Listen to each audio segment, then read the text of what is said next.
Je suis très souvent sollicité pour intervenir dans les couples et mon expérience est la suivante. Il y a un problème souvent lié à la sexualité, mais comme c'est tabou, on a du mal à en parler. Alors dans cette vidéo, je vous propose 3 conseils issus du Coran et de la Sunna pour avoir une sexualité épanouie dans le couple.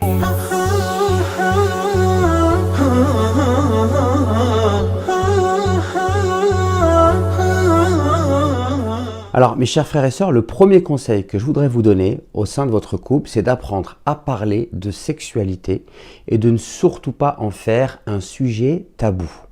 Parler de sexualité, c'est parler de choses de la vie, c'est parler de notre intimité. Alors il est vrai qu'il y a un hadith dans lequel le prophète interdit de divulguer les secrets relatifs à l'intimité du couple à d'autres personnes. Par contre, au sein du couple, il est tout à fait sain d'en parler, de se soucier de la manière dont mon partenaire vit la sexualité. Alors, on a un verset du Coran dans Sourate Al-Baqarah, la Sourate 2, verset 223, d'ailleurs qui a fait couler beaucoup d'encre, puisque je pense qu'il est mal traduit. Ce verset nous dit « Nisa'ukum harthun lakum fa'tu harthakum anna shi'tum » Vos femmes sont pour vous, et ça a été traduit comme un champ de labour, allez à votre champ de labour quand et comme bon vous semble. Ce verset-là, en fait, la première chose, c'est que Al-Harth, chez les Arabes, c'est ce qui donne la vie.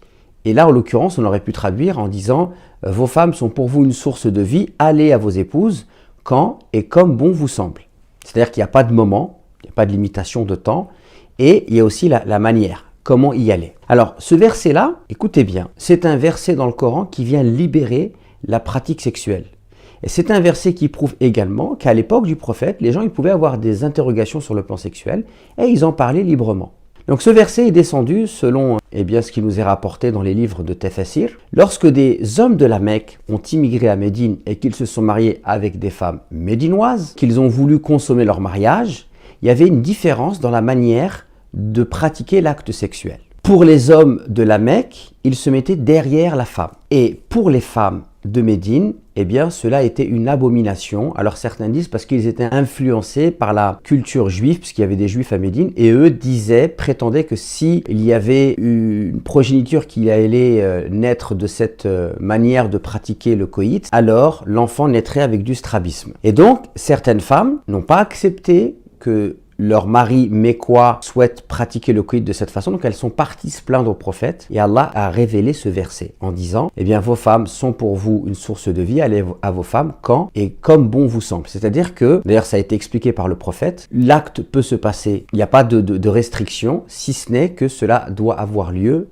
dans le lieu du coït qui est le vagin, et le prophète a expliqué ce verset en interdisant la sodomie. Nous avons donc dans notre livre un verset du Coran qui vient libérer la pratique sexuelle, qui prouve que les gens pouvaient avoir une diversité de visions par rapport à la manière d'accomplir l'acte et qu'ils pouvaient en parler normalement et qu'ils pouvaient aller en parler au prophète et que le Coran également en a parlé en donnant une orientation et en venant libérer cette pratique et que finalement au sein d'un couple, ça doit se régler par la bienveillance, la discussion et le dialogue. Donc en définitive, ce qu'on peut comprendre de ce verset-là, c'est que la manière dont on pourrait l'appliquer aujourd'hui dans nos vies, c'est tout simplement au sein de notre couple de parler de sexualité, de parler de ce qui nous plaît, de ce qui nous plaît pas, éventuellement d'évoquer ses fantasmes avec son partenaire ou sa partenaire, et le tout dans, si vous voulez, dans la bienveillance, le respect, la pudeur, mais de ne pas faire de ce sujet un tabou, une gêne, un complexe, et que finalement la sexualité au sein d'un couple qui vient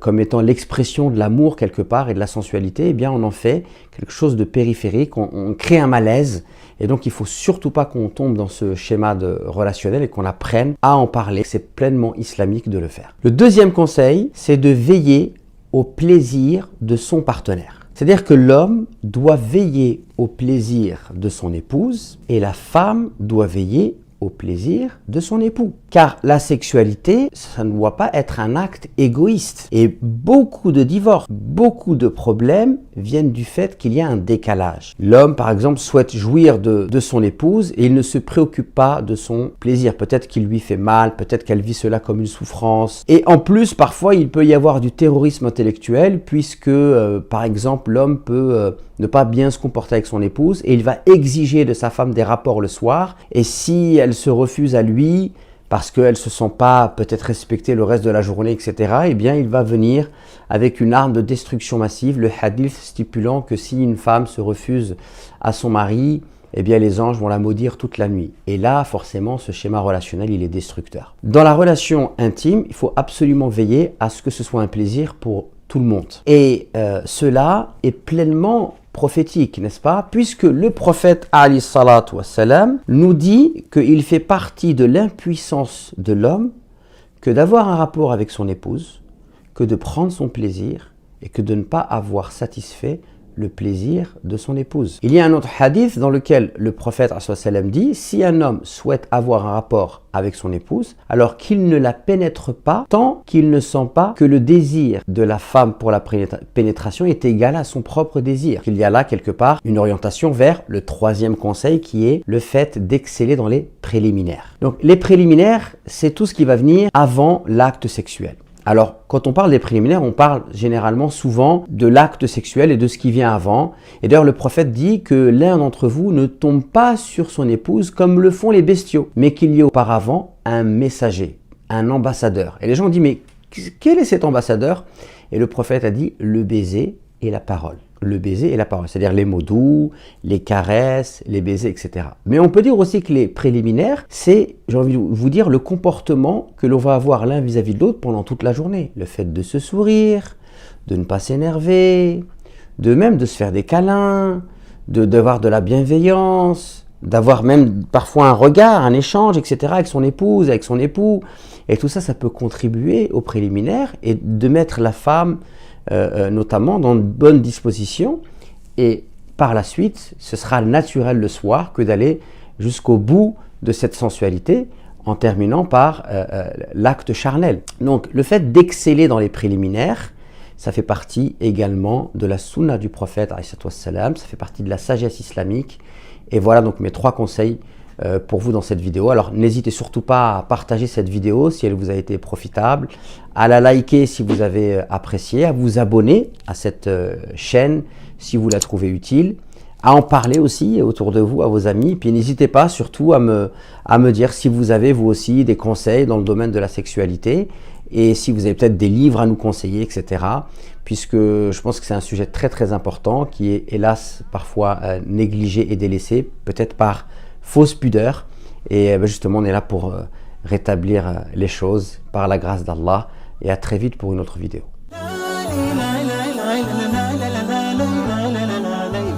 La